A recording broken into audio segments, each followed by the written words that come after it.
7 days left, everyone.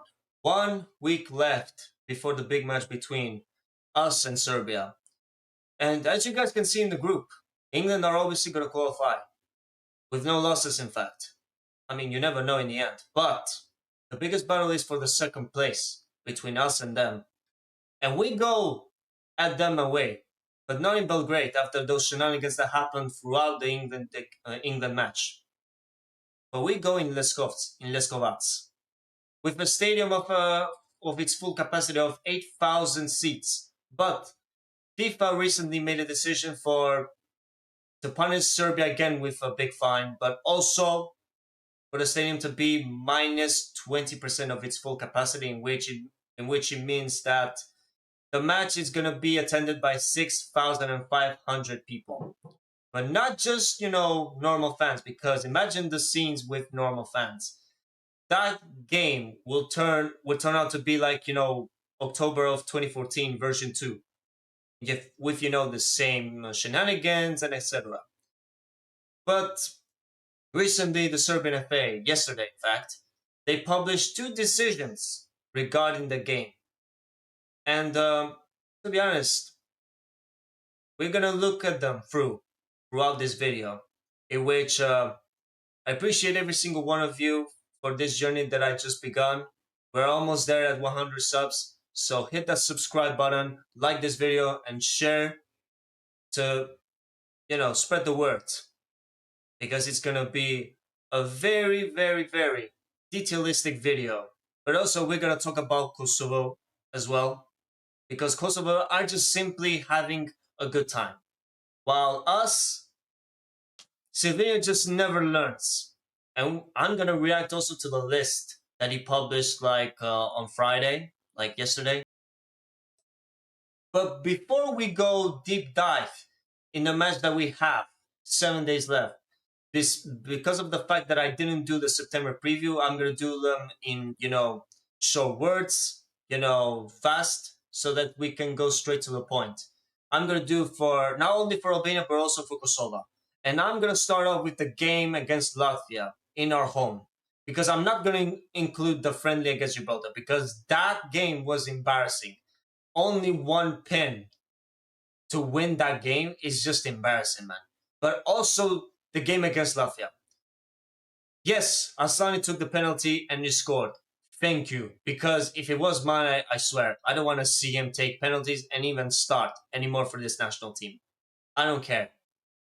But Manai, Bayrami, and Chipshiti, still to this day, I don't know how did he mess it up, that chance. That should have been 2-0. No disrespect to Latvia, because they were close to equalize in the 87th minute, but thankfully Mitai was in the zone to clear that ball. Because let me tell you, if Mitai wasn't in that zone, that game would have finished 1-1, and that would have simply meant that for us, it's GG's, and it's over to literally even dream about the second place at all. But I'm not going to be happy with that 1-0 win against Latvia. Because Silvino, I even predicted in my last video for the game to be even finishing 1-0. 1-0.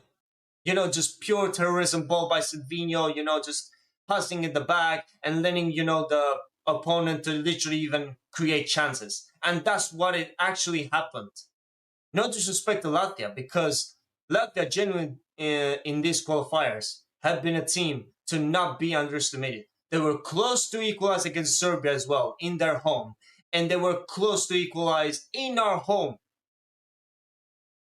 You realize, Silvino, what are you doing? You need to change that goddamn mindset. Like, seriously. How can we continue with this mindset? Even the players after the game have said it perfectly and very clear. Enough is enough with this stupid play. In the back, we need the actual Silvino during the Euro 2024 qualifiers. Where he was like, yes, guys, go all in, go in attack, counter-attack, and all of that. But now, after the Euros, Silvino has just become, just protecting his own shell. Like, he just doesn't want to attack at all. He's just like, yeah, a 1-0 is, good enough. and we're just gonna go passing at the back and just let our opponents, even Latvia and Gibraltar, create chances. Like seriously, Slovenia, you are becoming a joke. You are becoming a clown. Literally, we need that Slovenia during the Euro 2024 qualifiers, especially the matches against Poland and Czech Republic, where we had the best games in recent years for our national team. But I just don't know, man, what's going on with Slovenia, man. And simply, our players need to have a big meeting with him, like everyone in the squad. I'm going to talk about the list after I finish up with Kosovo. Like, they need to have a talk with him and say, yo, coach, we had enough. We had enough with this play after the second half to go in the back and passing in the back. We need to go in attack, counter attack, just like we did in the Euro 2024 qualifiers. All our brothers, Kosovo. I'm not going to include the Switzerland game because there's just simply no comment about it. Just the fact that Kosovo weren't focused 100% completely, and that's why Switzerland scored 4 times, and then Switzerland scored 3 times against Slovenia, in which after I do the preview for this game, in which Kosovo did the biggest auto-critique, we're going to talk about the 2 key games that Kosovo has in the October window. But let's talk about a little bit for the game against Sweden in Pristina. Because seriously, I have never seen such a great play by Kosovo. Like, sure, the 2018 Kosovo, no, not the 2018 Kosovo, 2019 Kosovo with Bernan Chaland was simply sensational. The first goal against England, the wins against, Czech Republic, Bulgaria, Montenegro, and all of that. And also, Kosovo deserved to qualify for the Euros of 2020, man. But the 5-4-1 formation in that game of Franco Foda was simply good enough to literally, for the Dardanian defense, to literally put in their pockets Gyökeres and Alexander Isak. And Dion Calapeni, let me tell you, he was great in that game. Giving, crossing and everything. In fact, the whole Kosovo team, ignore the send-off of Emre Lau, but the whole Kosovo team did the best autocritique after that Switzerland game. And that's why, in this window, they have 2 important and key matches to decide if Kosovo can actually handle it and, finish, not even surprised at all, to finish second. But these 2 games are not going to be easy at all for Kosovo. One day before our big match against Serbia, we have Kosovo against Slovenia. Now, Slovenia, they're not in a good time because they bottled the draw against Sweden 2-2, and then they lost against Switzerland, like I said, 3-0.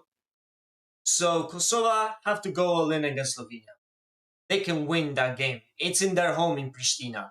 And when they play in Pristina, they always fight. They always fight. But Slovenia, despite the fact that they are not having a good time, still, they should not be underestimated. Because they do have Oblak, they do have Benjamin Šeško with a Titanic-esque Manchester United team. Still, Slovenia should not be underestimated. And if Kosovo makes the same gameplay and game plan and strategy, just like they did against Sweden, they can get another win against Slovenia. And then we have 3 days later, they go to Sweden away in Gothenburg, in which Sweden, Thomasson is going to try to say to his players, we need to get a goddamn win.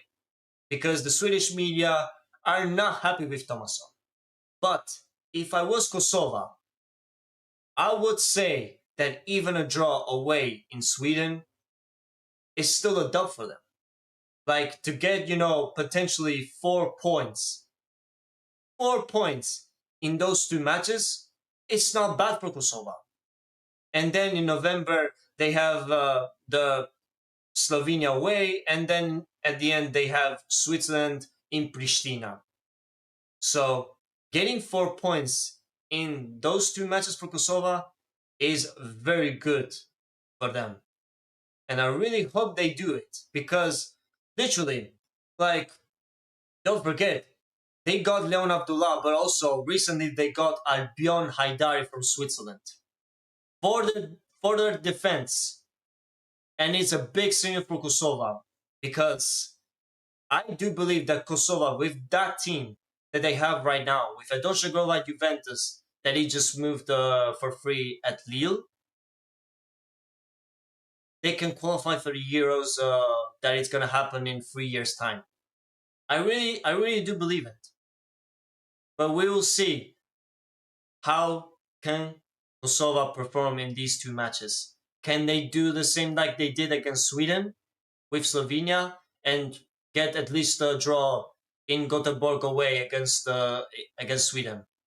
Before we go to the final part of the video, going with the information regarding the big match in next week in Leskovac away, I'm gonna do a little bit of reaction for the list that Silvino has published yesterday, and only one new player has joined the squad, and it's Klisman Sake, who plays for Shkundia of Tetova, in which recently he played his first game in the Conference League against Rayo Vallecano of Ivan Baliu, and they lost 2-0. But Klisman Sake had, good performances with Shkundia overall in the European qualifying rounds, and that's why he's in the list. And the only suspicion, and potentially he might be out of this list, is Ardan Ismaili, and potentially getting replaced by, I don't know, but we will see who the replacement of Ismaili will be. But Enamia comes back in the list, and as usual, Silvino doesn't pick the best players possible. Like, he left out Anis Mehmeti, who is having a good form and good time with Bristol City. He's literally, Bristol City's best player. Like, and he leaves him out. And I watched his press conference when he made the list public. He said that there's no time for experiments. True, because we have a big match in next week against Serbia away in Leskovac, in which we have to go all in or never. And the fact that he hasn't even picked Anis Mehmeti is just insane. That you have Yasir Hassani, who his last game with Esteglal in the Iranian league, he had a poor game. Ray Mane as well. He had a poor game against with Sharia, in the United Arab Emirates. Like, even Nedi Barami and Armando Broja are not having good times at Rangers and Burnley.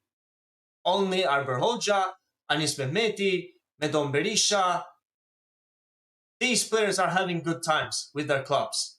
Like, Silvino, man, come into your senses, bro. You are on watch. You and Pixie are having the match of who survives, who wins. Whoever wins continues with the team. Whoever loses, of course, gets sacked. And the one that has the most pressure is Pixie, because Serbia are in the mud. The situation is not very good for them, but suddenly us we aren't very much better either. But we're gonna go deep dive in the last part of the video of the informations before the match of 11th October. And here we are, everyone, at the final part of the video, in which, as you can see, this is the latest decision that the Serbian FA have published regarding the tickets for the game and the security that it's going to be throughout the game in Leskovac. And I'm going to read it to you right now. The Football Federation of Serbia has announced that this action comes as a prevention of potential problems that could harm the federation and the Serbian national team. This match is considered a high-risk match officially by FIFA as well. So the match, was initially moved from Belgrade to Leskovac, and of course with the approval of Albanian Federation. In accordance with FIFA's assessment, instructions from the Ministry of Internal Affairs of Serbia, consultations with UEFA, and above all, the bad experience from the previous match that was interrupted in 2014, the FSS Emergency Committee has decided that there will be no tickets on sale for the upcoming match between Serbia and Albania, in which will be played on October 11th at the Dubotica Stadium in Leskovac. The attendance in the stands will be ensured through the distribution of tickets to the football community through regional federations, clubs, football school students and their parents, professional and amateur footballers organizations, official sponsors, and guests of the Serbian Federation, accredited media representatives, in which, of course, it's the Albanian medias that have the broadcasting rights, to transmit the game, like Supersport and Clan, as well as medical and other teams necessary for the development of the match. Entry to the stadium will only be allowed with personalized tickets and identification documents like ID card or passport, as well as strict security checks. So now, everyone, you already know what is going on before the match of 11th October. And also, I talked about Albania and Kosovo's games during September window and the games that they have during October, especially us, in which it's big, all in or nothing, now or never at this point. The big question is, and let me know your thoughts in the comments, is Serbia capable to host that game? And me personally, I do believe that some things are going to happen in that game. Like, I cannot be 100% sure that if it's going to be clean, with no incidents at all. Sure, there has been, incidents in our game in June, but not in that point where the game should be suspended in Tirana. I'm talking about. I even made the first YouTube channel video talking about that game. But when it comes to Serbia, and we have seen it, that they just never learn from the mistakes that they always do. So we will see if they actually host a football match or the 2014 is just going to be a repeat again. Don't forget to subscribe. Don't forget to like the video and share. And yeah, let's reach the 100 subs. And for the big goal of 1,000 subs, sorry, until the end of the year. So have a good day.